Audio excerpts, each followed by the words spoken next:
她是唐朝最迷人、最浪荡的公主。只是在野外看了一眼辩机和尚，她便深深地爱上了这个浓眉大眼的小秃瓢，于是疯狂向其言语挑逗。而辩机身为出家人，讲的是6根清净，于是拱手表示出家人不近女色，还请公主要自重啊。可辩机越是如此，高阳就越是兴奋，于是以此地距离长安路途遥远为由，让辩机坐到他的马背上载他一程。公主，这怎么可以？要是让别人看见了，我要怎么解释啊？既然你怕被别人看见，到了有人的地方，我就把你放下来，让你自己走。快上来！你还要拖到什么时候？辩机顶不住高阳的攻势，最终恭敬不如从命骑上了马。而对此高阳还不满足，直接拉起辩机的手，让他搂住自己的小细腰。从未与女人靠这么近的辩机顿时羞得耳根通红，同时他也醒悟了师傅曾说什么山下的女人是老虎，那都是骗人的鬼话。随后高阳就带着辩机来到了一处隐瞒的茅草屋，开启了没羞没臊的模式。而当高阳脱掉衣服铺床的那一刻，这位唐僧的大徒弟辩机当场愣在原地。辩机想逃却逃不出欲望的牢笼，20年的修行也没能把持住这一诱惑。得到认可的公主主动啃了上去。这一刻的月亮和屏幕前的我见证了一切。第二天太阳已经晒屁股，高阳公主才缓缓醒来，并露出了满足的微笑。而高阳公主担心事情泄露，回到长安后，特意在父皇那给房遗爱求了一个3品的闲散官职，同时还找来2个漂亮女人送给老公当小妾，从而抚慰这位独守空房的驸马爷。这2个貌美白皙的女孩呢，是我从宫中要来的。如果你满意，就收在你房里。房遗爱知道这是公主给她戴绿草帽的补偿，可当她回头一看，2个侍女十分哇塞，瞬间心动不已。再说这位皇帝的女儿，她也惹不起，难道还赌不起吗？况且官职也有了，小妾也有了，以后咱就各玩各的，互不相干。就这样，2口子算是达成了交易。但此事终究是纸包不住火的，不过需要让它慢慢发酵。而另一边的太极宫，3位帝王同聚一起。此时的李世民因身体每况愈下，担心自己有什么忘了教李治，于是将自己编撰的地院赐给李治。修身治国的道理都在这里了，一旦我走了，就没有什么话忘记告诉你了。要多读史，向古代帝王学习，学高能达到中，学中只能达到低。李世民告诫李治一定要戒奢去骄。李世民内心是很喜欢奢侈，也很喜欢巡视，但他明白这样会给天下百姓带来负担，不利于社稷，而且想做好一位君王，一定不能骄傲自满，每时每刻都要认识到自己的不足，唯有清楚自己的不足，才可以一直进步。统一天下是我的功劳，你没有我的功劳，却要继承我，所以你要非常非常的谨慎。在教导完未来的2位帝王后，李世民还是有些不放心这个小儿子，于是找来长孙无忌。他告诉大舅哥自己的身体已经不能全面掌管朝政，接下来打算让太子全面接管。但如今太子年幼，又没有独自处理朝政的经验，恐怕无法服众，因此需要长孙无忌来协助太子。对于这件美差，长孙无忌自然不会拒绝，但他也有自己的担忧，因为以往都是房玄龄在帮李世民处理朝政，如果房玄龄跟他对着干，该如何是好？虽然房玄龄的为人可以信任，但他做起事来总会重用他所熟悉的人。万一房玄龄手下的人出了差错，那该算是房玄龄的错，还是他手下的错呢？因此，长孙无忌认为需要有一个能压制得住房玄龄的人。陛下，您如果信任我，我会压制房玄龄。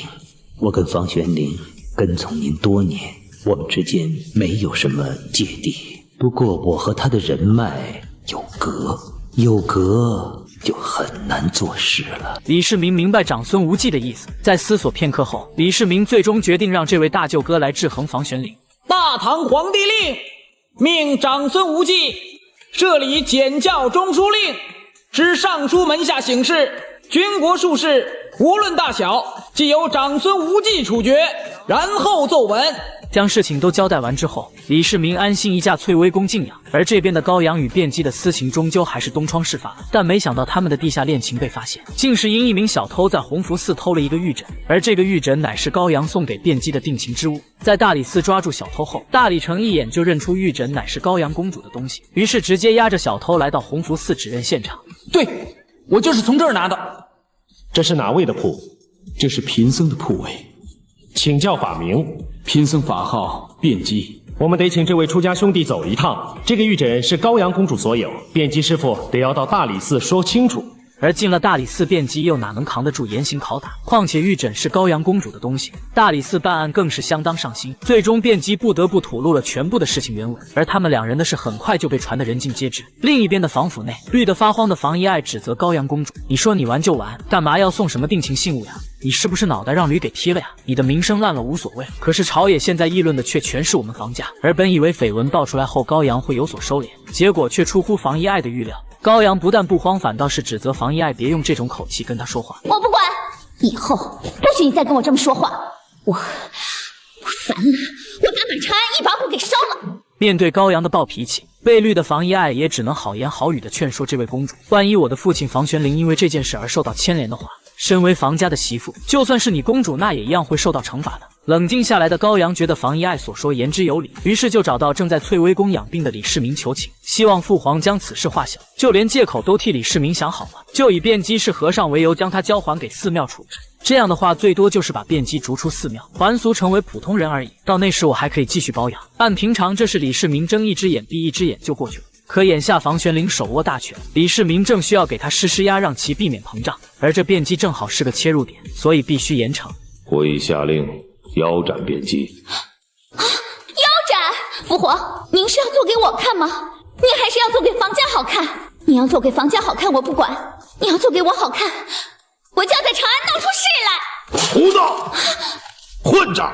此时的李世民想起了文成公主，同样是女儿，为什么差距就那么大？可是他忘记了，这都是他过分宠爱惹的祸。李世民十分愤怒地告诉高阳公主：“你要是敢闹事的话，我就是皇帝会秉公处理；但你不闹事的话，我还是你的父亲。”怎料高阳却不愿意退一步。腰斩辩机，我就闹！父皇，难道你就不讲一点儿女情面吗？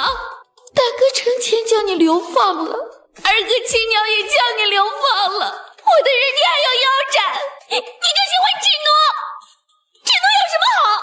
他这会先前自罚了。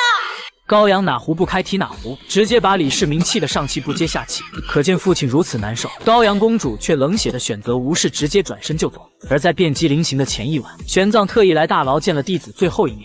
师父，弟子余下的生命还能为佛陀做些什么？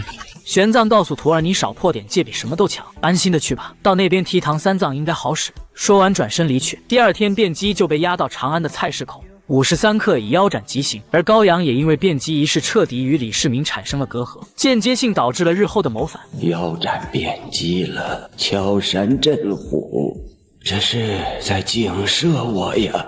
高阳公主的奴仆也被斩了。是啊，但愿这个媳妇儿不要再给我惹什么事了。